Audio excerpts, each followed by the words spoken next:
Going to be in Revelation 16, but mainly 17 and 18 this morning. Big thanks to Jacob and Brian, not just filling in, but serving us very well over the last couple of weeks as my family was on vacation. And I'll be honest with you, my voice was pretty well shredded 3 weeks ago. It was not good. And if you'd heard me at any point up until about this past Monday or Tuesday, you would have said, I don't know if he's ever going to speak again, because that's how I sounded for about 3 weeks. It's been rough, but I'm getting better a little bit day by day, whatever this laryngitis that I had. I'm getting better, but I'm still not 100%, so very possible my voice could fade this morning. We'll see where this goes. But Revelation chapter 17 and 18 will be our primary focus this morning, getting dangerously close to finishing out this book before we kind of go back and start from the beginning and retrace our steps just a little bit. It's kind of how that's going to go. I'll start here by quoting something that you probably didn't expect me to quote this morning, a little Alicia Keys and Jay-Z. New York, concrete jungle where dreams are made of. There's nothing you can't do. I'm not singing this. Now you're in New York. These streets will make you feel brand new. Big lights will inspire you. Let's hear it for New York. If you go to New York at any point and you walk around Times Square, you will hear that on an endless loop. I'm not really sure how those people that work there don't go absolutely insane hearing that all the time. But that is Alicia Keys and Jay-Z singing their anthem, their ode to New York. All things New York. Emily and I have had a chance to go a couple of different times to New York, go with our family. We love going to New York. It's a lot of fun for us. I realize that not everyone is a big city person. Not everybody loves going, but we do. We love Broadway. We love going to the financial district. We didn't take or leave Times Square. But it's still kind of cool to see. We like the tall buildings. We like the amazing food. We like all of that. And like I said, if you walk around, you will hear that anthem all the time. Their ode to the city that never sleeps. But if you listen to the lyrics, which I am not going to read this morning, but if you were to listen to the lyrics, you will also realize that song, even though it is an ode to New York City, is also a song that tells a tale of sadness about a city that corrupts, about a city that breaks down, about a city that destroys, a city that takes as much as it gives, a city that is enticing in every way, but just as it draws you in, it will chew you up and it will spit you out. It is not unusual for people to say that New York is the modern day Babylon. You hear people talk about this all the time. The biblical phrasing kind of gets heaped on New York City along with other cities, but it gets heaped on New York, and whether we're talking about Las Vegas or Shanghai or even Baghdad, all kinds of cities these days are referred to as the modern day Babylon. So why do we use that kind of language whenever we talk about these kind of cities? When we talk about these places, why do we refer to biblical language to describe these cities? And is it something that is justified? And what does Jefferson City have in common with all of these great cities where they're called Babylon? What do we here in Jefferson City have in common with all of these great cities? I mean, we're getting a Dutch Bros here soon, so we're on our way. But I don't think you think of excess in Jefferson City quite the same way you do in New York City. So what does that have to do with us? Why is this reference to Babylon just something for someone else, or is this something that applies to us where we are in this place? So we're going to be in Revelation 17, and we're going to ask those questions, and we're going to talk about this idea of Babylon. Now, I'm a couple of weeks behind schedule. I kind of hope we'd finish this book before spring break, but I think that we're going to be just fine as we head into the next few weeks. But typically, since I've had a couple of weeks off, this is where I would try to summarize and recap where we've been in this book so far. But I think if I were to try to summarize everything that we've looked at in the book of Revelation, all of our collective heads might explode because it is a complex and wild book. But a couple of things that I think are important for us to remember, just interpretive guidelines for us as we're going through this. is that it is written to a real people undergoing real persecution, and therefore, when we read this book, it has to mean something to them then. This cannot be simply a book that refers to something that is happening off in the future one day.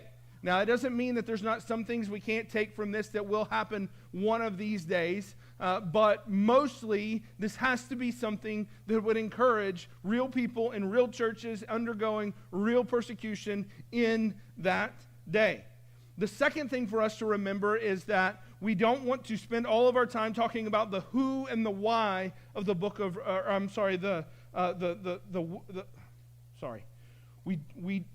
who and the why question is far more important than the what and the when question. For most of us studying the book of Revelation, the what and the when question was everything. When is this going to happen? What is this going to look like? What does this mean? When is this person going to show up? When is this person going to do this? What is this mark that they're talking about? That question, those questions are background questions at best, if not pure distractions from what I think John actually wants us to know, which is the who and the why. Those are where we want to focus. And so that has been our approach as we've gone through this. And in order to kind of stay focused and not get distracted on these other things, that's where we have stayed. So here in chapter 17, we're going to be introduced to a new who. We're going to be introduced to a something or a someone that has been referred to in this book that we've briefly kind of seen mentioned here or there, kind of been hinted at. But in all honesty, this runs through the background of everything that John has said so far. So even though he hasn't specifically identified this person / thing, it has kind of like the undertones of this person has impacted everything that he's said so far. And so what he's going to do, he's going to back up a little bit, and he's going to be like, oh yeah, let me specifically point out something that's kind of been assumed as we've talked about all of this. And so what we're going to do is we're going to meet Babylon. But Babylon is not going to be a city like New York City. It's going to be introduced to us in a very different type of image. Babylon is going to be personified in a very graphic and a very intentional way. So y'all ready for this? Y'all ready to get into this and kind of get after it? I'll just tell you, I'm glad the translation uses the words that it does. You might have different translation that uses different words that are, we'll just say they're a little more to the point. But I'm glad that this one uses what it does. So let's back up just a little bit into chapter 16. It ended with a description of what is going to happen to the great city of Babylon. Now it doesn't say a whole lot about Babylon. It just kind of out of nowhere it starts talking about this city, and we're just kind of supposed to know what he's talking about. This is in Revelation 16:19. It says, the great city was split into 3 parts, and the cities of the nations fell. And God remembered Babylon the Great to make her drain the cup of the wine of the fury of his wrath. That is not a nice picture. But we're not really told anything about who Babylon is. We're just supposed to kind of assume who it is. But then we get to chapter 17, where we're going to spend a lot of our time today, and it's almost like John says, oh yeah. Speaking of Babylon, I've not even talked about Babylon yet. Let me back up just a little bit, and let's put a pin in the judgment of Babylon, but talk about who this is first. And so before we talk too much about the judgment of Babylon, we just need to talk about the reality of Babylon. So that is chapter 17. So just who or what is Babylon? So Revelation 17, verse 1. Let's jump in here. Then one of the 7 angels who had the 7 bowls came and said to me, come, I will show you the judgment of the great prostitute who is seated on many waters, with whom the kings of the earth have committed sexual immorality, and with the wine of whose sexual immorality the dwellers of the earth have become drunk. And he carried me away in the spirit into a wilderness, and I saw a woman sitting on a scarlet beast that was full of blasphemous names, and it had 7 heads and 10 horns.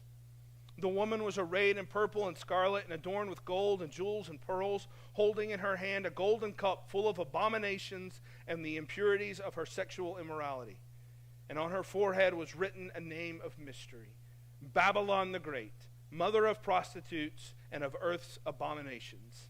And I saw a woman drunk with the blood of the saints, the blood of the martyrs of Jesus. Now that is some graphic imagery that we are given to be introduced to Babylon. He talks about this alluring seductress, a woman that sits on this seven-headed dragon. Now, you may not remember this, but we've already met this seven-headed dragon. We've already seen this person. If you were to go back to Revelation chapter 12, the scene that we talked about there was the manger scene, the Christmas scene. This is the dragon that is waiting for the son to be born, waiting to devour the son whenever he is born. We talked about how that's a reference to Jesus. That's a reference to Mary. That is a reference to what's kind of happening just beyond the veil, just behind the scenes of what you can see at Christmas. But Satan, the dragon, is unable to capture this child, unable to devour this child. And so what happens in chapter 12 is the attention moves from this child that's being born, and it says that he moves to devour the world. So he shifts his focus. All right, fine. If I can't get to Jesus, I'll get to the people, and I'll get to the nations, and I will rule the people and the nations. I will destroy the earth and all those who dwell there. Finally, here in chapter 17, John gives us a picture of what that looks like. So we're left in chapter 12 knowing that this dragon goes off to devour the world. Now we come back in chapter 17. The dragon is back, and it's got this woman riding on her back. And so we have this imagery of this beast, this seven-headed beast, this woman who's adorned in gold. I don't know what comes to your mind whenever you think of that word, a prostitute, or I don't know what you think of, but John is describing a very alluring and seducing person. She's put together. She has gold and jewelry and pearls, and everything about her screams opulence mixed with debauchery. Everything about her says that she is there to draw you in. And then John goes back to a familiar description that we have seen a couple of different times in this book, that something is written on someone's forehead. We saw it as God sealed his people on their forehead. We saw it as those who were not God's people, who followed the way of the dragon, received the mark of the beast. And it wasn't it's not a literal, real, physical tattoo, but instead, whenever you see someone that is getting marked on their forehead, it is a descriptor of who they are as a person. It is a descriptor of who they are and what they do. So it's really more of an expression of their value system, their worldview, their allegiance. And now we see someone else that has something else written on their forehead. And this woman is marked by something, and John says it is a mystery, but it's a mystery that he's about to unpack for us. She is Babylon the Great, mother of prostitutes and of earth's abominations. Last week, Jacob did a great job for us whenever he talks about how the imagery works in the book of Revelation, and how we might be lost on us just a little bit. But if you were the people, the seven churches this was written to, you'd know exactly what he was talking about.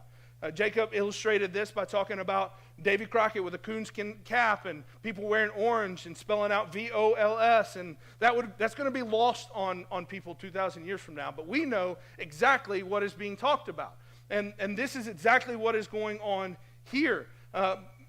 There's a picture that is presented that they know exactly what is happening.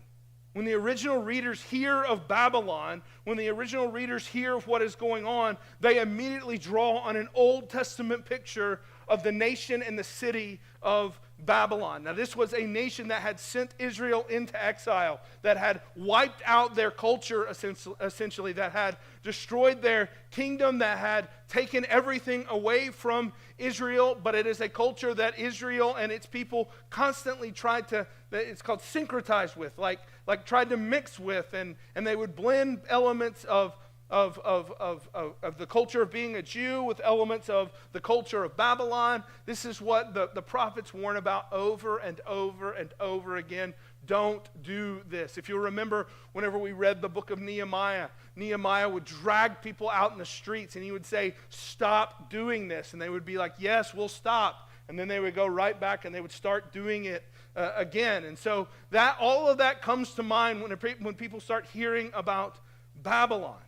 Babylon was a stand-in for all things political power and for seduction to compromise and for abandoning your faith in favor of things that the great city had to offer. Babylon wasn't just a place.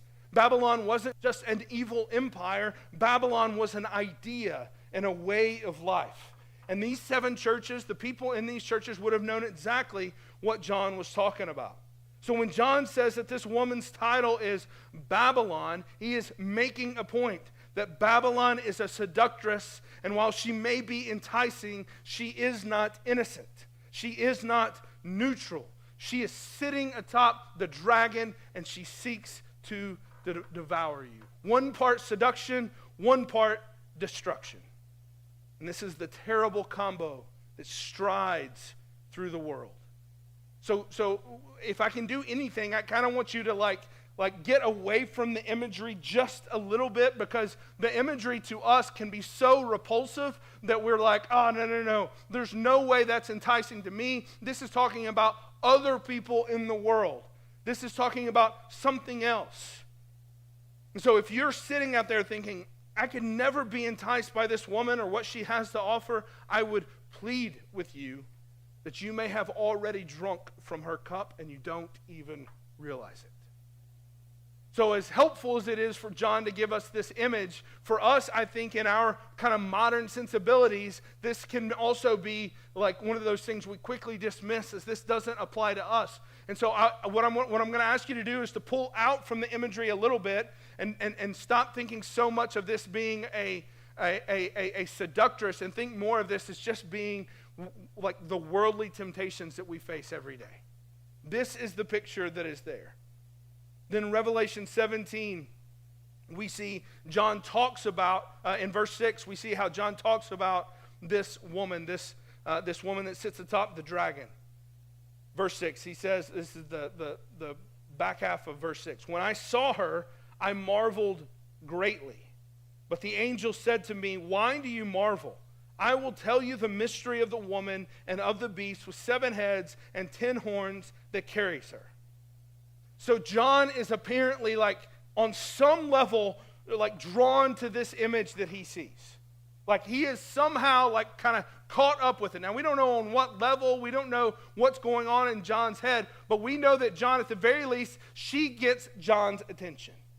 And the angel sees that and is like, hey, over here, buddy, over here, John, like pay attention over here. Don't get sucked into what you see. He's like, hey, pay attention to me. Listen, don't get sucked into what she is selling you. Let me just tell you what is going to happen to her. So John, before you are like lured in like the siren song, John, just stop and let me tell you what is going on here and what will happen if you follow after whatever it is that she's selling. And then verse 8, the angel says, all right, let me peel back the curtain for you a little bit. Let me just tell you what's going to become of this person that you are marveling at.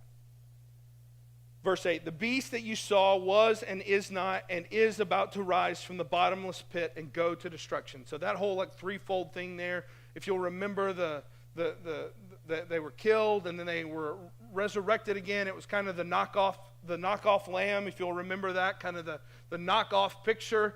And so what the angel is saying is, look, here's the beast that you saw. It had a wound, but it has come back. It's not the lamb, but it wants to imitate the lamb. And he says that beast is about to go from the bottomless pit and then go to destruction. That's what awaits that beast. And the dwellers on earth, whose names have not been written in the book of life from the foundation of the world, will marvel to see the beast, because it was and is not and is to come. So those who do not follow Jesus will be drawn into what the beast has to offer. They will be drawn into what is there, but you do not be that way. And then he says, this calls for a mind with wisdom. The 7 heads are 7 mountains, on which the woman is seated. So John kind of lays this out for us in all this like super weird language. It's kind of hard to follow. But basically what he's saying is this dragon may look super powerful as she sits atop of it and strides into town. And this woman may look very enticing, but they are not headed for prosperity as they would convince you that they are. They are headed for destruction.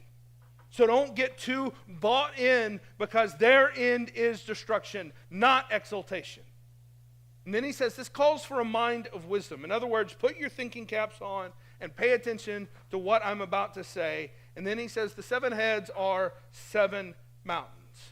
Now the readers, again, would have immediately known what was going on here. They would have immediately known what it is that he was talking about, because Rome is known as a city built on 7 hills or 7 mountains. They even had a festival that they celebrated called the 7 Hills Festival. So John is saying, pay attention, I'm talking about Rome right now. So why wouldn't he just say Rome? Why does he go through all this weird imagery? Why does he go through all this like bringing up Babylon? After all, Babylon doesn't exist anymore. Babylon's gone.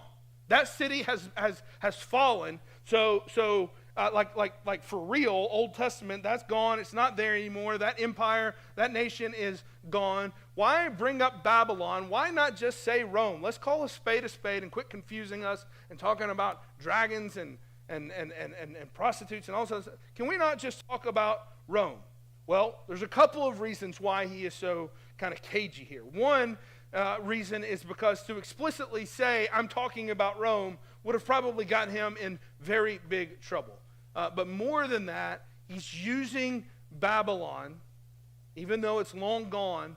He's tying it back to the Old Testament imagery. He's tying it back to all the Old Testament warnings from the prophets. He's tying it back to all of this to help us understand that this is not so much about Babylon. It's not so much about Rome. It's about what those cities represent.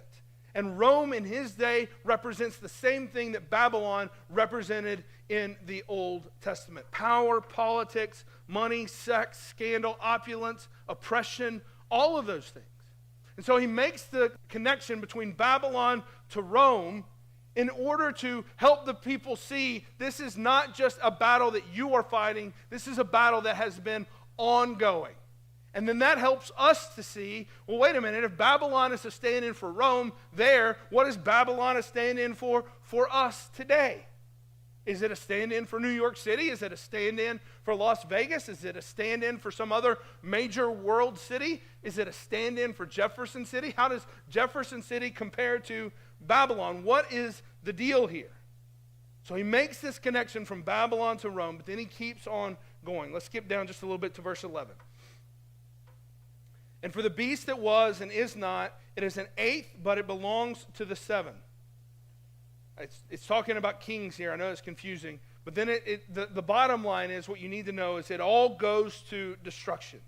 And then the 10 horns that you saw are 10 kings who have not yet received royal power. But they are to receive authority as kings for 1 hour together with the beast. These are of one mind, and they hand over their power and authority to the beast. They will make war on the Lamb, and the Lamb will conquer them. For he is the Lord of lords and King of kings, and those with him are called and chosen and faithful.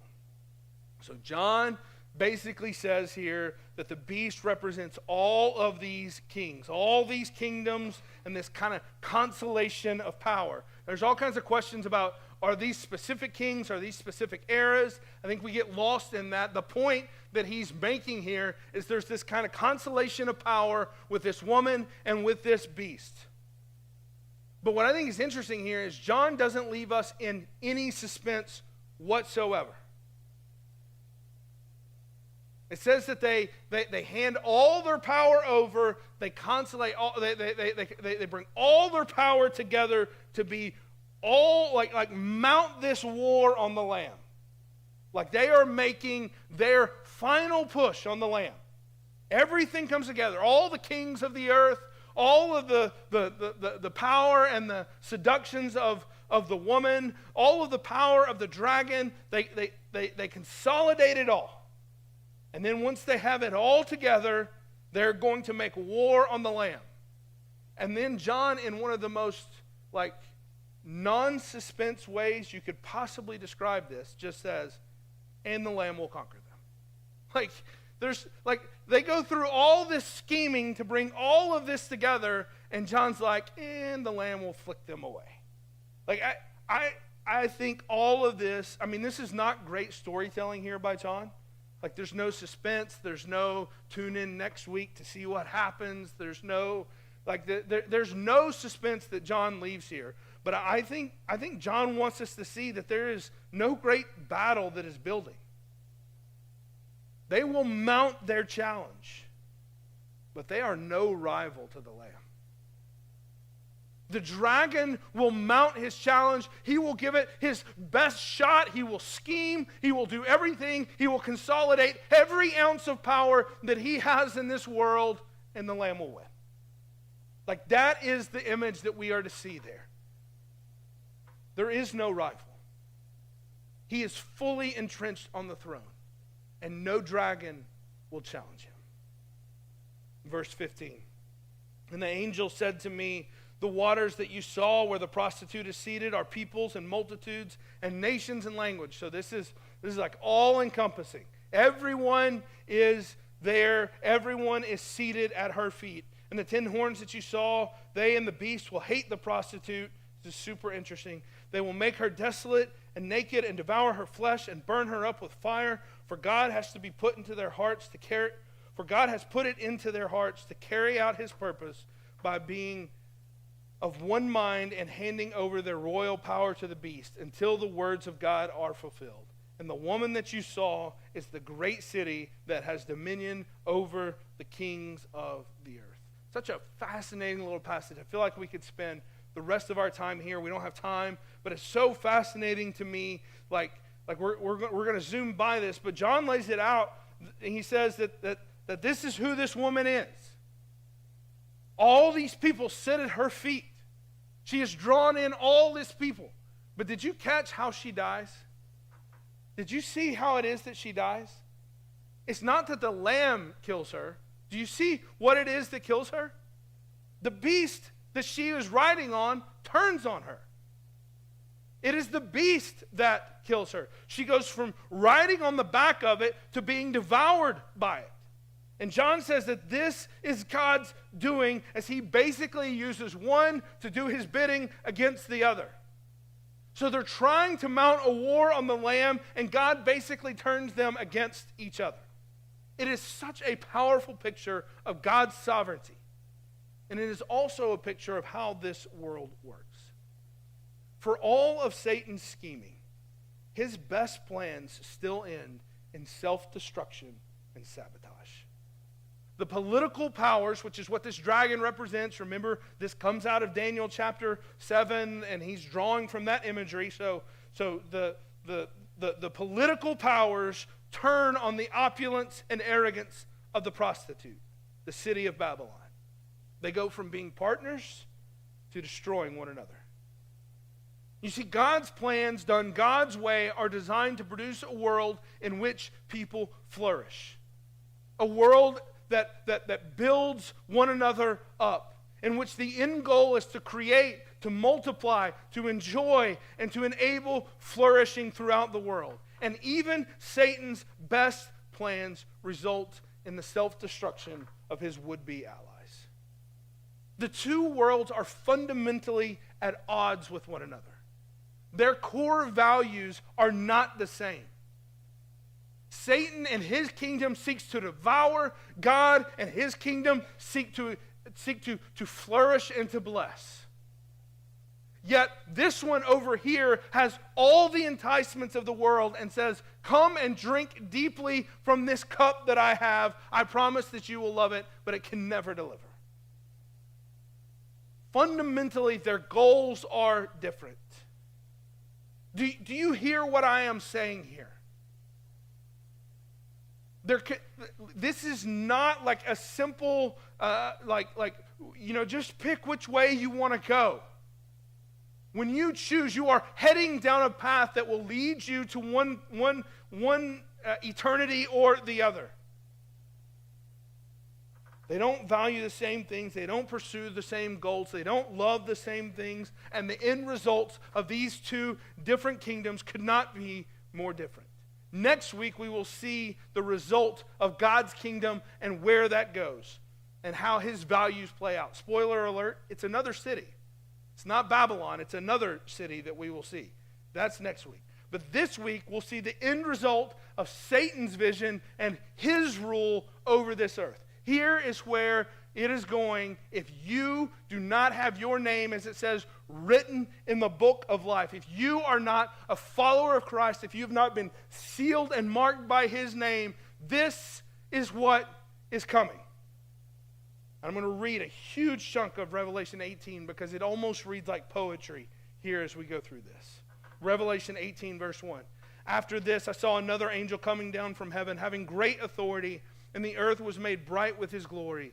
And he called out with a mighty voice, "Fallen, fallen is Babylon the Great. She has become a dwelling place for demons, a haunt for every unclean spirit, a haunt for every unclean bird, a haunt for every unclean and detestable beast. For all the nations have drunk the wine of the passion of her sexual immorality, and the kings of the earth have committed immorality with her, and the merchants of the earth have grown rich from the power of her luxurious living." So what is the destiny of Babylon? She will fall. Satan's vision, for all its temporary success, ends in destruction. The nations drank deeply of what she had to offer. The sexuality, the money, the power, the flattery, the arrogance, the self-reliance. Drank deeply from that cup. But now she is fallen. And they grieve over the loss of the great city. Skip down to verse 9. And the kings of the earth who committed sexual immorality and lived in luxury with her will weep and wail over her when they see the smoke of her burning. They will stand far off in fear of her torment and say, "Alas, alas, you great city, you mighty city Babylon, for in a single hour your judgment has come." And the merchants of the earth weep and mourn for her, since no one buys their cargo anymore. Cargo of gold, silver, jewels, pearls, fine linen, purple cloth, silk, scarlet cloth, all kinds of scented wood, all kinds of articles of ivory, all kinds of articles of costly wood, bronze, iron, and marble, cinnamon, spice, incense, myrrh, frankincense, wine, oil, fine flour, wheat, cattle and sheep, horses and chariots, and slaves. That is, human souls.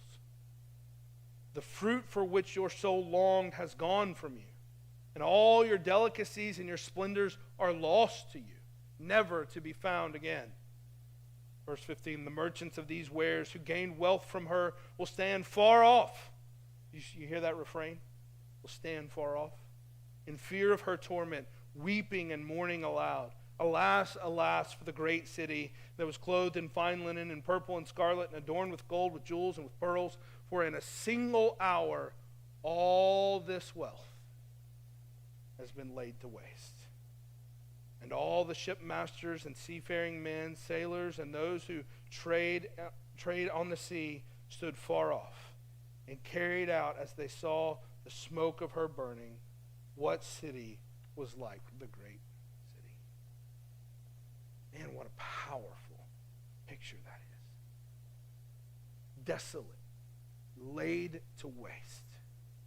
As she dies, the people weep for her, but notice they weep far off. No one comes to her aid. And that is because they did not love her, they loved what they could take from her.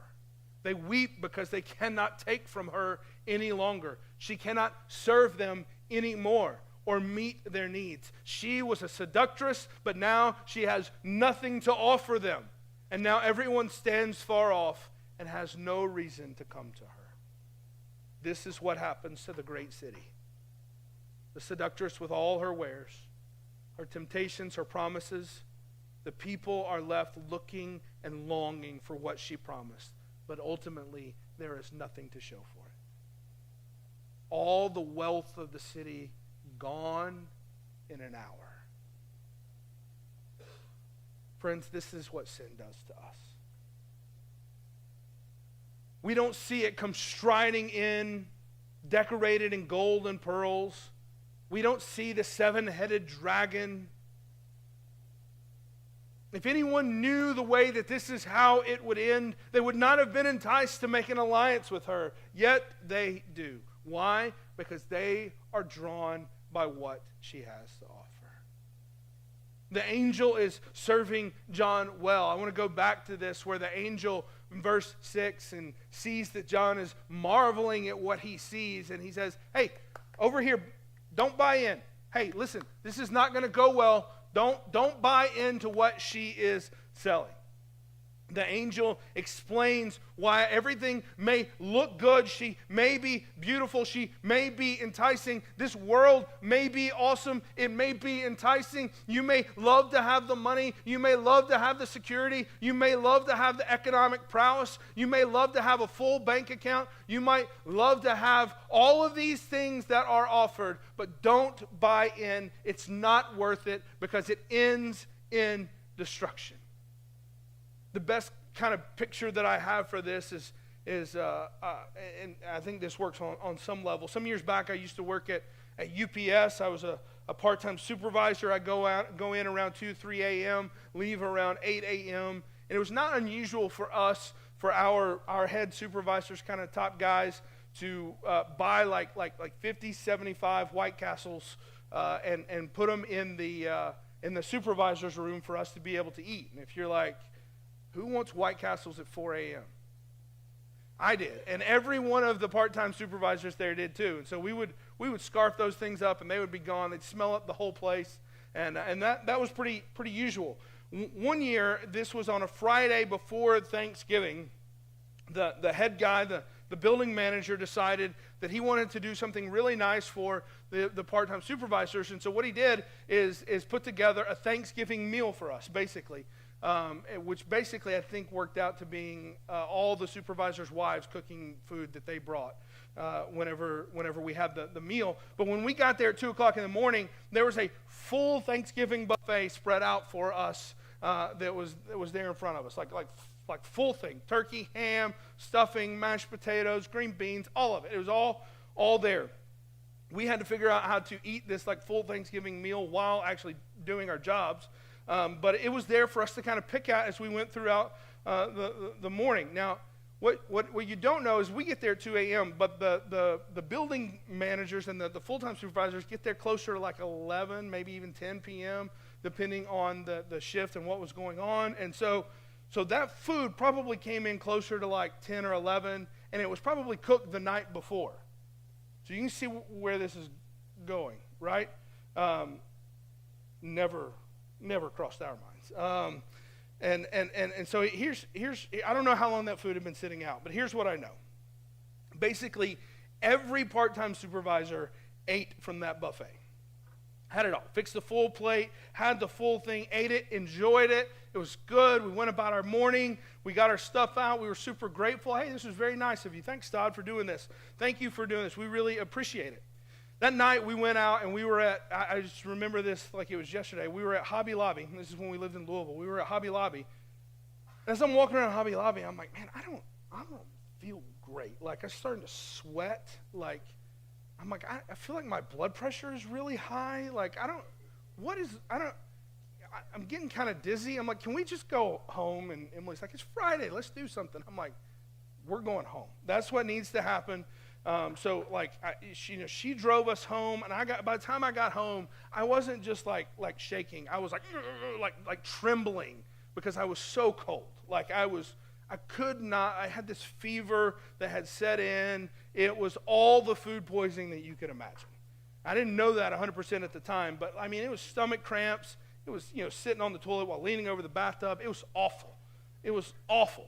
After a few hours of wanting to die and going through that, I made my way to our bed. I put on 2 layers of like fleece sweatshirt and a fleece hoodie, fleece pajamas and another pair of fleece pajamas, turned on the electric blanket and climbed under that bed. It had to be close to 7,000 degrees under there, and I'm still like shaking and trembling. I mean, it was awful.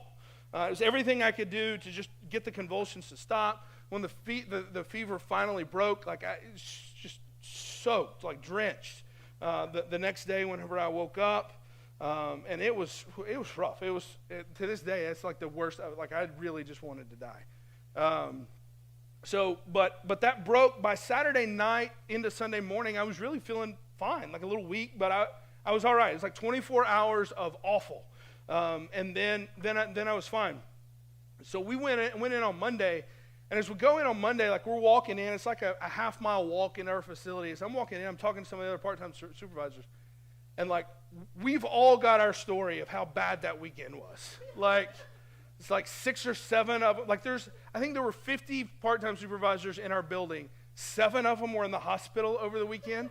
Like I think the total number ended up being 36 out of 50 people had some type of food poisoning. Like it was awful. If we had had a shift the next day, like UPS just wouldn't have worked. Like we just would have been like, sorry, no one showed up for work today. Like it was awful. And I think about how if I could turn back time, I would go to myself and to all these supervisors and be like, I know it looks good. I know it's 4 o'clock in the morning. You're very hungry. You do not want to eat that. This will end in your destruction. Like you don't want to do this. It will be bad. And that's what that angel does here for John. It's like, you don't want this. I know you think you do, but you don't want this. And he does such a favor to John. He does such a favor now to us to say, no, don't buy into what is being sold there. What Babylon is offering is not what you want. You don't want it like you think you do. I began by asking the question, what does Jefferson City have to do with New York City or even Babylon? We're not the financial capital of the world. There's not a whole lot, like you don't get powerful by moving to Jefferson City. You hide by moving to Jefferson City, right?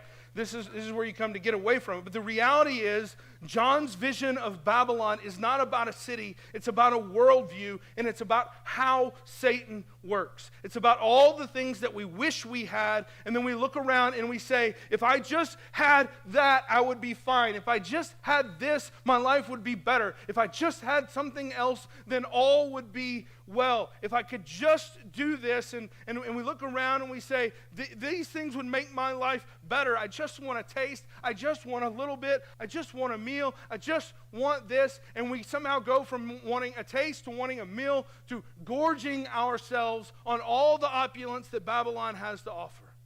And Jefferson City has a lot more in common with Babylon than you might think, primarily because you live here. Primarily because there are sinners here. Because we all still want the things that Babylon has to offer. You say, no. I am not a city person. All of that stuff repulses me. I don't want all of that stuff. And perhaps you are spiritually mature enough where you have realized, no, I don't want any of that. But my guess is, if we were to do a deep enough dive and work on your heart enough, you are like the rest of us, and there is some sort of idol, some sort of thing that you think, I just need this, and this is where I find my security. This is where I find my hope. Maybe it's in a bank account. Maybe it's in a political candidate or a political party. Maybe it's in a degree. Maybe it's in a job. Maybe it's, I don't know what it's in, but you're saying if I just had this, all would be better.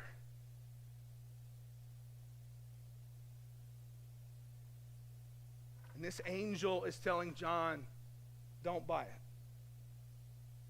All that will be laid to waste in less than an hour.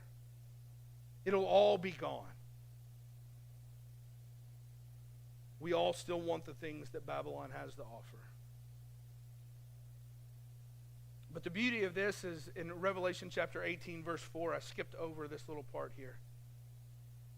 It says, then I heard another voice from heaven saying, come out of her, my people, lest you take part in her sins, lest you share in her plagues. For her sins are heaped as high as heaven, and God has remembered her iniquities. There is a warning buried in the destruction of Babylon. And the warning is this: God will remember the iniquities, the sin. But you have a hope. Come out. This doesn't mean retreat, go hide. like run away. What this means is don't buy into what is being sold to you. Come out. He says our judgment is sure. So don't make an allegiance with her. So when God calls you out of the opulence of Babylon, that is not God punishing you. That is God's grace. This is God saving you, not restricting you. This is God loving you, not robbing you. There may not be any bright lights in Jefferson City to inspire you, but there is plenty in Jefferson City. And there is plenty in your own heart to destroy you. Take heed, lest you fall. But the beauty of all of this is what comes next week. So we described the end of one path. Next week we'll talk about the end of the other path, where all of this is heading. A new city, a new Jerusalem. And we'll see just how different this is.